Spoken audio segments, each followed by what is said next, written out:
Bonjour et bienvenue à nouveau à Urgence économique, votre émission d'analyse et de décryptage de l'actualité économique marocaine et internationale. On le croyait mort, le secteur du tourisme semble reprendre du poil de la bête. Effectivement, les chiffres des derniers mois paraissent positifs, même si on est encore très loin des chiffres d'avant la période Covid, d'où le fait que beaucoup d'experts jugent que l'on doit rester prudent par rapport à la dynamique actuelle que connaît le secteur.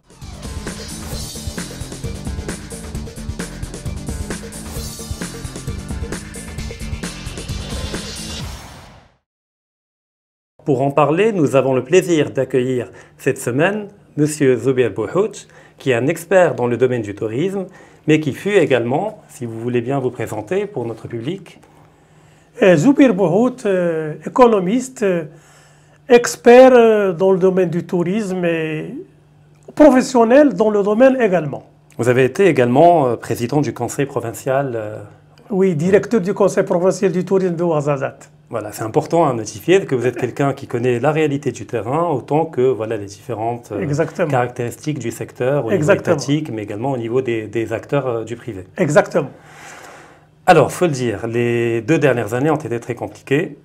Il y a eu des confinements, des fermetures de frontières, et vous faites partie des rares personnes dans le domaine du tourisme, mais également par rapport à d'autres domaines, qui ont pris la parole pour demander à l'État de revoir un peu la dureté avec laquelle, des fois, il gérait sa politique de lutte contre le Covid, notamment la fermeture des frontières, que vous avez fustigée en disant qu'elle n'était plus justifiée par les chiffres et que le secteur était en train littéralement de mourir. Alors heureusement, on a fermé cette parenthèse-là. Donc le bilan est globalement désastreux pour le secteur. Donc on a perdu à peu près 78% de l'activité durant ces 2 dernières années. Et puis les pertes se chiffrent en dizaines de milliards de dirhams si on fait un calcul de la somme totale. Et même en termes de rentrée de devises, l'impact a été négatif. Par contre, les 3 derniers mois, pour le mois de juin, de juillet et d'août, globalement, peut-on dire que les chiffres sont au vert? Oui, effectivement. Donc, pour revenir à la crise du secteur, comme vous l'avez dit, en 2019, le Maroc a fait 13 millions de touristes, dont 7 millions de touristes internationaux et presque 6 millions de Marocains résidant à l'étranger. Donc les MRE sont considérés comme des touristes dans les Exactement, parce que c'est des arrivées aux postes frontières, c'est la règle statistique qui admet, parce qu'ils se sont déplacés, ils sont entrés au Maroc, et maintenant ce sont des arrivées aux postes frontières. Mais il y a d'autres indicateurs que les professionnels prennent en considération, c'est notamment les arrivées dans les hôtels classés et surtout les nuitées. C'est pour ça que en 2019, quand on a reçu 13 millions de touristes, il y avait 7 millions de touristes internationaux et 25 millions de nuitées. Le chiffre a drainé presque 79 milliards de recettes pour le tourisme international. Et pour le tourisme national, qu'on trouve au niveau des nuitées. Parce que sur les 25 millions de nuitées, il y a 7,8 millions de nuitées qui sont assurées par le tourisme national. Et là, pour mesurer le rôle du tourisme national, il y a un compte qui est établi par le Haut Commissariat au Plan, ACP. Ça s'appelle le compte satellite tourisme. On estime que la consommation du tourisme interne avoisine les 45 millions de dirhams. Mais sur les 45 millions de dirhams, ce que le touriste national marocain dépense à l'extérieur, il est comptabilisé. Donc, à peu près 11 milliards de dirhams qui est dépensé à l'étranger, en plus des dépenses Hajj, Umrah, des dépenses pour les soins, donc les dotations de scolarité. Finalement, il y a un chiffre de presque 19 milliards qui est sorti en 2019 et qui est comptabilisé. Dans tous les cas... D'ailleurs, on va en parler par la suite. Le fait que de plus en plus de Marocains préfèrent aller à l'étranger, ça va aggraver la situation. Exactement. Dans tous les cas, le tableau est là.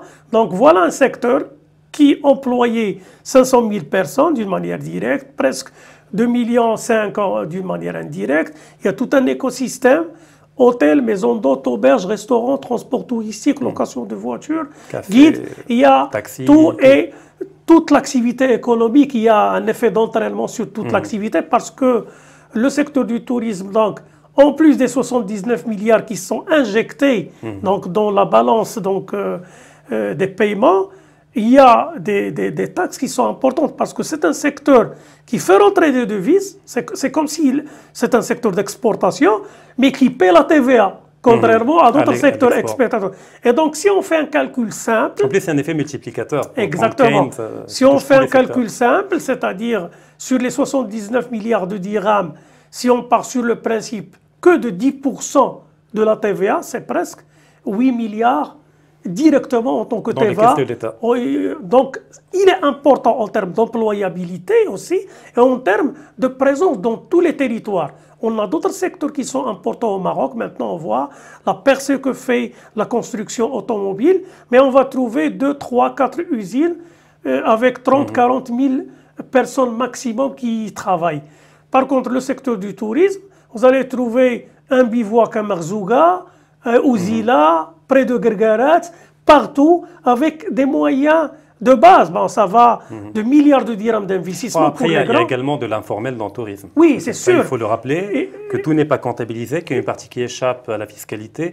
Bon, effectivement, pour la fiscalité, il y a la TVA qui est énorme, mais il y a également l'IS, parce qu'il y a beaucoup d'entreprises qui voient leur chiffre d'affaires augmenter, le résultat net augmenter, les patentes... Exactement, les patentes, il y a les effets d'entraînement, parce que sur le chiffre d'affaires, si on prend les 79 milliards comme chiffre d'affaires du secteur hôtelier, il est distribué, il y a une masse salariale, il y a des inputs, il y a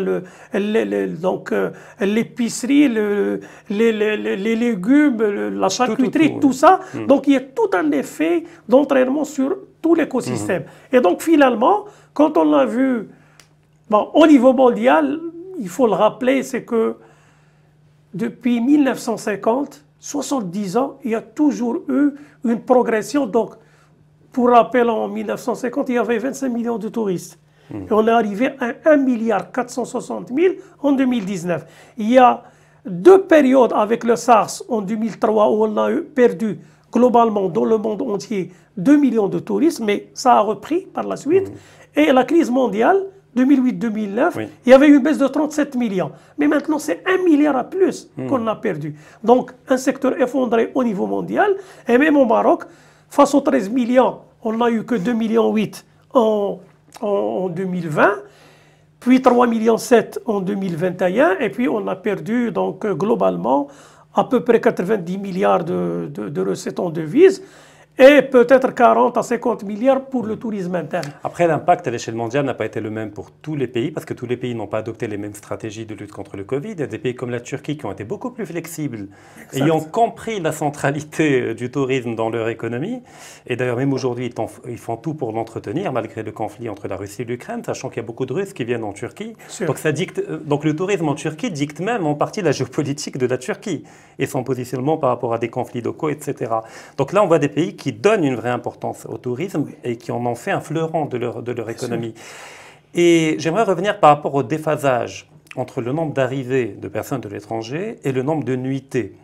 Alors cet écart est-il capté par le fait que déjà il y a des MRE qui viennent chez leur famille, donc qui ne vont pas prendre d'hôtel, mais également par des modèles alternatifs comme Airbnb, etc., qui ne sont toujours pas légalisés de manière claire et qui ne profitent ni à l'État en termes de fiscalité, ni au secteur du tourisme, puisque ça se fait au détriment des hôtels.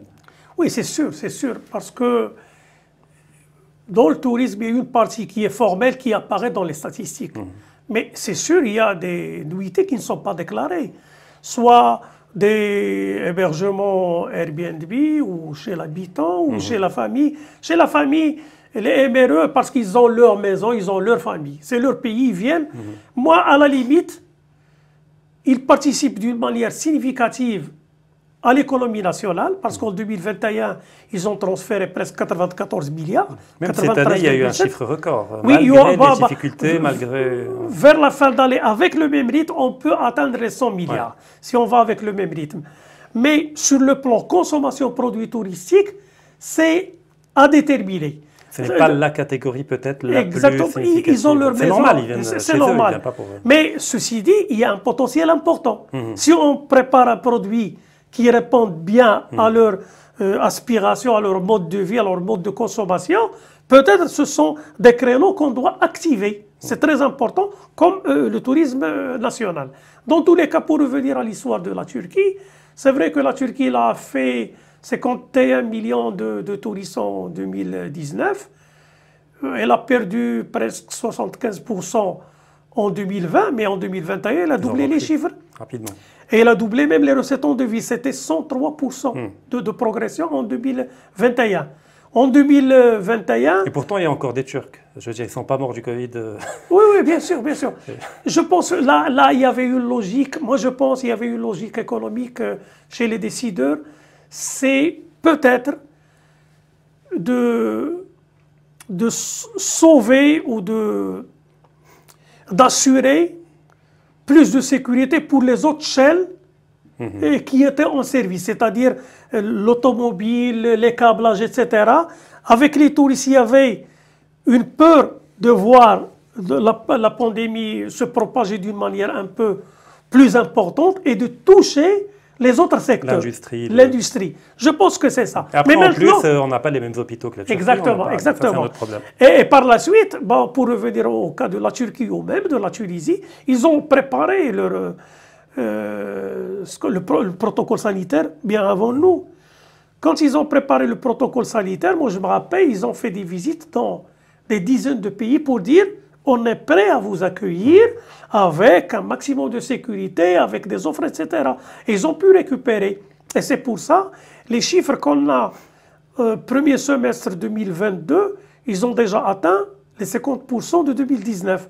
Et c'est sûr qu'ils vont atteindre le chiffre de 2019, ou ils vont peut-être le dépasser, sachant qu'il y a une grande partie donc, des Russes qui ne va pas donc, voyager en Turquie, mais dans tous les cas, ils vont pouvoir récupérer en allant chercher chez d'autres marchés. Ce n'est pas le cas pour le Maroc parce on reprend moins.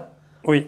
Même en 2022, on reprend moins. On n'est pas au même niveau des priorités, des objectifs. Et d'ailleurs, j'ai une question par rapport à cela. Est-ce que la cartographie des nationalités a-t-elle changé, je veux dire, ces 4-5 dernières années? Parce qu'on a effectivement des Espagnols, des Français, parce qu'on voit qu'il y a des pays qui émergent avec une classe moyenne émergente importante, des pays comme la Chine, comme le Brésil, etc., qui sont captés principalement par l'Europe, mais également d'autres destinations. Pourquoi on n'arrive pas à attirer de manière importante des gens en provenance des pays émergents? Pourquoi on est toujours centré uniquement sur les pays européens?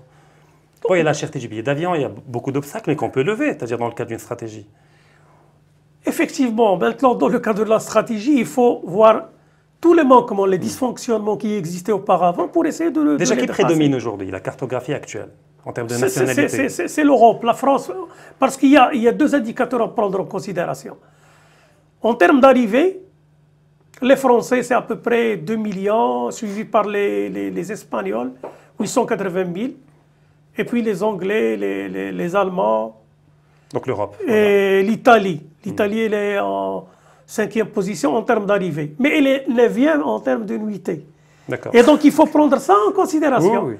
Même pour l'Espagne, elle est 2e en termes d'arrivée, mais elle est 4e en termes de nuitée. C'est les Anglais et les Allemands qui sont 3e et 4e, mais en termes de nuitée, ils sont plus productifs. Parce que déjà, ils ont un pouvoir d'achat plus élevé. Exactement. Parce que même en Europe, il y a des différences de pouvoir d'achat. Exactement. L'Italie, c'est l'Europe méditerranéenne. Voilà. Et je pense que maintenant, peut-être qu'en matière de construction des plans, bon, le Maroc, il a mis, à partir des années 60, il a donné de l'importance au secteur touristique. En 1983, il y avait une charte des investissements touristiques, vision 2010-2020. 2010, ça a été signé en 2001.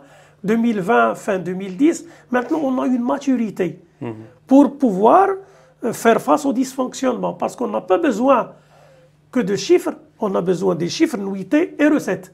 On a besoin d'allonger le délai de séjour. Donc il faut un diagnostic exact et détaillé à partir duquel on va effectivement fonder une stratégie adéquate. Et ne pas fantasmer le réel à partir de chiffres totalement décorrélés des fois de la réalité. Écoutez les professionnels. Écoutez les professionnels, et pour revenir au marché émergent, oui, bien sûr.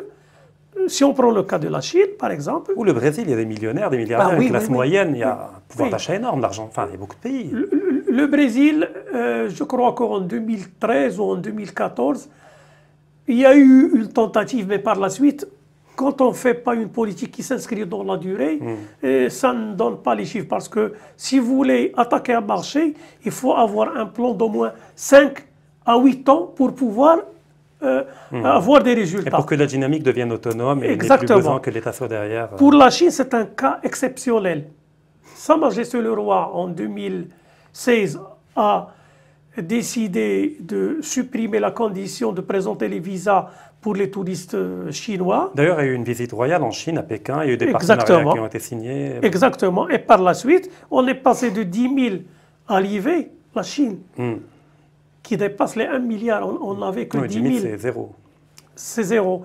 On est passé de 10 000 à 40 000 en 2016. Sachant que cette décision a pu être donc elle a été mise en exécution à partir de juin. Donc sur les 6 mois, on a pu accueillir 40 000. Déjà, la levée des visas a permis de libérer un certain nombre Exactement, maintenant avec le visa électronique, etc. Mais par la suite, il y a une stratégie, il y a une feuille de route qui est en train d'être mise en place, en concertation. Il y a des niches qu'il faut mettre en valeur aussi, tourisme de congrès, le maïs, croisière, les circuits, l'écotourisme. Après, c'est là toujours le problème, c'est-à-dire que le roi ferait un chemin, ouvre une perspective, prend une décision stratégique, mais après, c'est au gouvernement et au ministère de prendre la relève et de donner vie à cette dynamique-là qui a été engendrée, créée. Or, le problème, c'est qu'on se retrouve, voilà, bon, il y a eu le Covid entre-temps, qui peut servir d'alibi qu'on peut retenir, mais après, il y a comme si on perd l'ordre des priorités, on oublie ce qui était prioritaire il y a 3 ans, partant d'idée qui n'est plus tout à fait prioritaire, alors que tout est prioritaire au Maroc. Bien sûr. En fait, il n'y a pas de hiérarchie, tout est prioritaire. Oui. Dans le tourisme, la Chine, le Brésil est autant prioritaire que la France et l'Italie pour différentes raisons, autant pour les rentrées de devises que pour le soft power marocain. Moi, je pars de l'idée que s'il y a plus de Colombiens, par exemple, qui viennent au Maroc, bah, peut-être déjà ils auront une image du Maroc plus adéquate que la désinformation que l'Algérie fait, par exemple, par rapport à l'image du Maroc. Pareil, s'il y a des Chinois, peut-être qu'ils auront une tendresse vis-à-vis du Maroc parce qu'ils auront vu les Marocains, vécu avec les Marocains, voyagé, etc. Donc, quelque part, il y a une dynamique qui est lancée, et après, petit à petit, elle finit par tomber et perdre de son rythme. Et on l'oublie. Il y a d'abord la responsabilité du gouvernement. Et deux, il y a un autre acteur qui doit jouer pleinement son rôle, c'est les régions. Parce que les régions, ils ont les moyens. Vous parlez des présidents des régions. Des présidents des régions et puis des communes, c'est-à-dire des provinces, enfin des délégués, des délégats. Alors, il y a 3 niveaux de programmation territoriale. Les régions, avec les bureaux, les présidents de région, les présidents des conseils préfectoraux et les conseils des villes où il y a l'activité touristique. Là, on doit trouver, dans le plan de développement régional, priorité tourisme par rapport aux destinations qui sont amenées à jouer un rôle très important. Mais par la suite, qu'est-ce qu'on voit? C'est que toujours il y a un modèle qui se répète parce qu'il y a des lignes budgétaires qui sont données aux régions et ils se positionnent toujours dans le cadre d'une continuité de programmation. Maintenant, il faut faire, soi-disant, pas une coupure, peut-être dans la continuité, mais essayer de mettre les moyens nécessaires pour donner au secteur, vu son importance. Après, ce n'est pas uniquement toujours une question de moyens, parce qu'il y a des fois des choses d'ordre qualitatif que l'on peut faire en termes de vision, effectivement, ce n'est pas uniquement c'est les deux. Et d'ailleurs, enfin, si j'ai bien compris, vous partez de l'idée que les prérogatives données au président, aux communes, etc., dans le cadre de la nouvelle régionalisation avancée, n'est pas utilisée de manière optimale. Exactement. C'est qu'il y a une marge de prise d'initiative qui n'est pas pleinement réalisée. On reste toujours dans le mindset, dans la précédente mentalité. Exactement. On attend que l'ordre vienne du ministère, enfin que la vision vienne. Exactement. Quoique il y a des régions comme Agadir qui avaient développé des plans de développement régionaux. C'est ce que je voulais parler de ça, c'est que Agadir, peut-être c'est une question d'histoire, parce que peut-être vers les années 2003, ils ont fait un plan régional qui était très offensif. Je crois, exactement. Comme d'habitude. Et voilà, c'est ça, parce que c'est la courbe de l'expérience qui donne ça. Maintenant, ils ont les SDR, sont les sociétés de développement régional touristique, qui ont fait un travail extraordinaire et qui vient compléter le travail qui est fait par l'État au niveau central et le travail de promotion qui est fait par les CRT. Les Parce qu'ils sont proches du réel, ils sont sur le terrain. Ils sont sur le terrain. Il y a deux régions, je crois, c'est la région de Souss-Messa et la région de Dakhla, qui a dernièrement pris l'initiative de subventionner des activités qui vont apporter de la valeur ajoutée. Voilà un exemple pour les autres régions. Voilà, pour les autres. 2 sur 12. Ouais. Donc il faut qu'il y ait une collection déjà entre les présidents de région et les acteurs du tourisme, parce que je pense, je ne vais pas simplifier les choses. Mais dans tous les cas, entre les présidents de région et les présidents de CRT, il y a un lien au moment où on demande une subvention. On demande une subvention. Mais sinon, il n'y a pas de canal permanent. Voilà. Là, il faut pérenniser la relation, il faut se voir mutuellement, il faut se voir d'une manière permanente, expliquer... Là, c'est un problème de culture communicationnelle et de culture politique. Exactement. On doit changer de parti. Et là, les deux partis, ils assument pleinement leurs responsabilités. Malheureusement, on est limité par le temps, mais on est déjà entré dans le détail, effectivement. Alors, rapidement, une question. Alors, il paraît que cette année, il y a eu, ou il y aurait, d'ici la fin, moins de MRE qui sont arrivés au Maroc que durant les années précédentes. Est-ce vrai, pas vrai, a priori?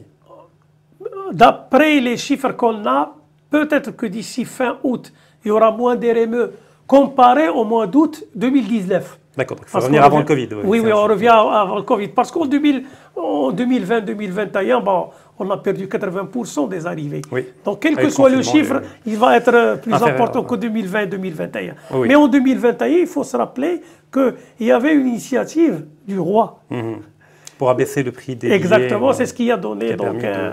Voilà. Mais donc, globalement, on est encore dans cette logique de rattrapage, autant au niveau des MRE qu'au niveau des touristes étrangers qui viennent. Il y a un rattrapage, mais dans tous les cas, on est à moins 40%, je crois, d'activité par rapport à 2019. Alors, il y a une question qui fâche. Alors, j'ai vu, bon, moi, personnellement, je n'ai pas quitté le Maroc, mais beaucoup de gens ont publié dans des statuts au niveau des réseaux que voilà, je n'ai pas voyagé au Maroc parce que je n'ai pas les moyens, donc je suis allé à Marbella, je suis allé à Izmir, avec un peu d'ironie.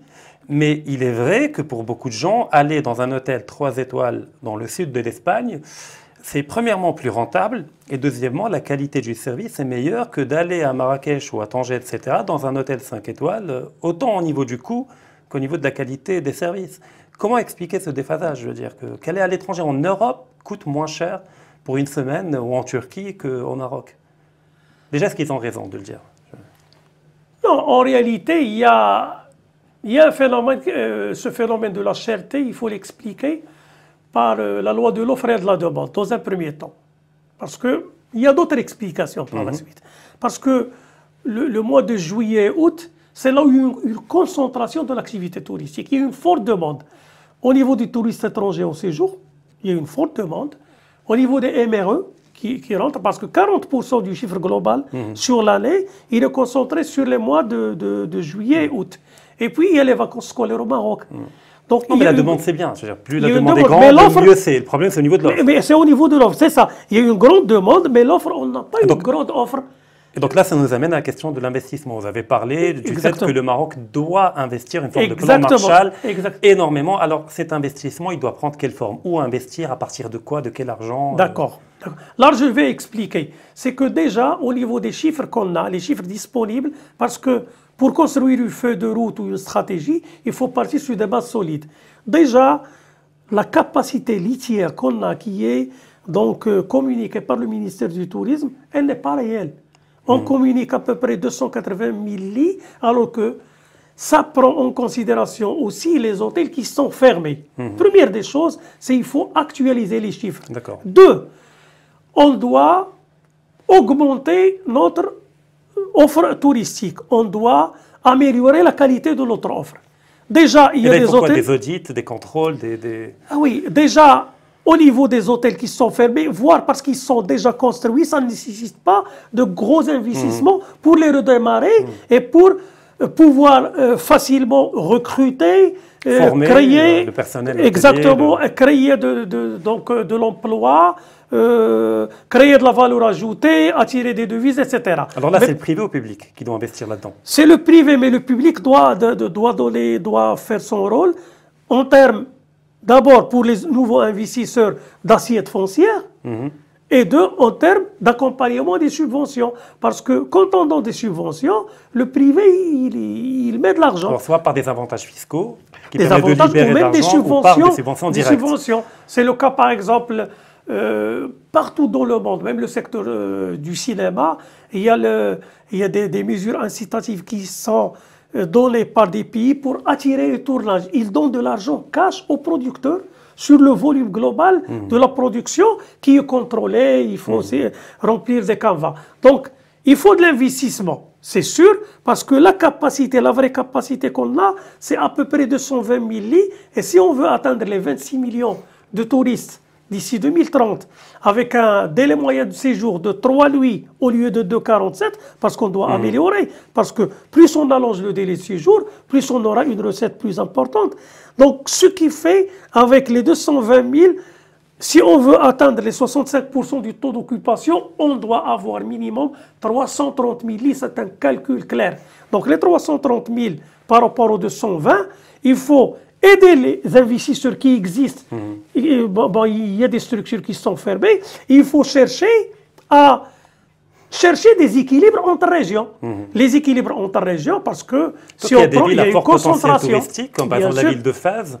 On parle aujourd'hui d'un projet de TGV, qui permettrait de relier, parce qu'effectivement, faire 5 heures de train pour atteindre une ville, c'est un peu compliqué, de Casa, si on prend le train, et que voilà, il y a un problème d'enclavement des fois, enfin, de relatif enclavement. Exactement. Enclavé, mais... Parce qu'il y a un phénomène de concentration entre deux villes. On a 8 millions 3 de l'UIT et 6 millions, plus de 14 millions de l'UIT sur 25. C'est Marrakech et Agadir. Marrakech et Agadir. C'est normal, l'argent appelle l'argent. Exactement. Donc si l'État n'intervient pas pour rééquilibrer, le privé, il va là où c'est déjà rentable. Il faut trouver la formule parce qu'il y a des destinations qui tournent à 27% du taux d'occupation. Je prends le cas de Meknès, par exemple, qui a besoin d'un effort énorme pour augmenter. Parce que quand on augmente le taux d'occupation, on incite les investisseurs à venir investir à Meknès. Pourquoi les gens se rabattent sur Marrakech ou Agadir? Agadir, il y a des projets énormes qui sont en cours. Donc finalement, c'est un signal qui est donné aux investisseurs. La même chose pour Marrakech. Sinon, on va rester toujours avec le même schéma, une triple concentration. Marché, ville et saisonnalité. Alors qu'on a plusieurs pistes pour développer le tourisme et surtout assurer, réduire les disparités entre les régions. Et moi, je pense que, oui, un secteur économique, c'est des chiffres, mais le développement, c'est les chiffres, mais c'est aussi l'équité. Et là, on revient également au rôle des présidents des régions et des communes, etc., de vendre leurs régions, enfin de communiquer autour, d'attirer des investisseurs. Il faut les connaître. Il y a des présidents de régions qui ne connaissent pas leur territoire. Oui. Parce qu'ils viennent d'une autre... Bon, mais ça, c'est aussi la responsabilité des professionnels du tourisme qui doivent être tout le temps en contact, produire du contenu, du rendu pour essayer de montrer l'importance du secteur. Après, il y a des aspects, bon, le billet d'avion, il y a des efforts qui peuvent être faits avec une concurrence plus importante, il y a des questions du quotidien, je veux dire la mendicité qui est généralisée, qui n'est pas toujours adéquate au niveau de pauvreté. La propreté des villes, harcèlement, le gardien. On a plus de mendiants, même statistiquement, que l'Égypte.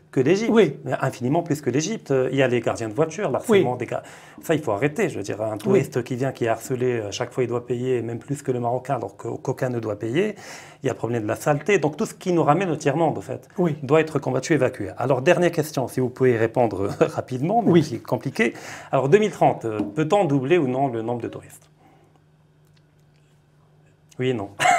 Vu le potentiel, on peut doubler. Comment? Mais. Mais. Alors, le mais, chiffre, sur 20 ans, le tourisme au Maroc a progressé de 5,5% de 2000 à 2019.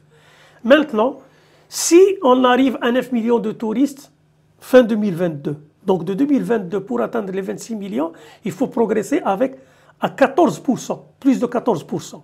Alors qu'on progressait sur 20 ans, 5%. C'est-à-dire qu'il faut mettre 3 à 4 fois les moyens qu'on mettait, sachant que les moyens qu'on mettait pour la promotion étaient minimes par rapport à nos concurrents. Donc, si on met les moyens nécessaires... On a de la marge, parce que vous dites que par rapport aux concurrents, on était déjà minime. Donc exactement. On peut déjà nous s'aligner. Mais quand on prend la décision d'arriver à 26 millions, c'est que on veut, si on part de 9 millions d'ici 2022, il faut assurer un taux de progression de plus de 14%, c'est mettre 3 fois ou 4 fois les moyens qu'on mettait avant, sachant que les moyens qui étaient avant étaient minimes par rapport. C'est-à-dire il faut arriver à 5 ou 6 fois. Et donc dans un premier temps, il faut aider les investisseurs existants, mais projeter dans 2 ou 3 ans d'autres infrastructures et mettre en place donc un système de contrôle qualité. Parce que moi, lorsque je dis il faut un produit de qualité, ce n'est pas seulement l'hôtel, c'est tout l'écosystème et c'est l'environnement, c'est le gardien, c'est le comportement du citoyen, c'est la circulation qu'on trouve dans certaines villes. Marrakech, qui est la capitale du tourisme, elle a attiré des célébrités, les grands événements, les grands congrès, elle va attirer. Donc, elle va organiser le festival du cinéma, mais par la suite, les professionnels, ils n'arrêtent pas de dire qu'il y a des choses à régler au niveau des chiens errants, au niveau de la propreté, au niveau du harcèlement. Et ça, c'est un secteur qui est transversal. La gouvernance, il faut un rôle plus important à jouer par le ministère de l'Intérieur ou par le chef du gouvernement. Ils doivent trouver la solution au niveau de la gouvernance. Il y a une synergie à l'intérieur du gouvernement. Il y a une transversalité. Donc, en fait, le tourisme n'est pas que l'affaire du ministère du Tourisme, c'est l'affaire de tout le gouvernement, un peu comme la plupart des autres secteurs, mais en l'occurrence, comme c'est le secteur qui a souffert le plus de la pandémie, c'est lui qui doit être mis en avant. Alors, Monsieur Zobel Bouhoud, je vous remercie infiniment d'avoir accepté notre invitation et d'avoir éclairé par rapport aux différents aspects touchant le secteur. On vous remercie également d'avoir suivi cette émission et on vous donne comme d'habitude rendez-vous la semaine prochaine avec une nouvelle thématique et un nouvel invité. À bientôt.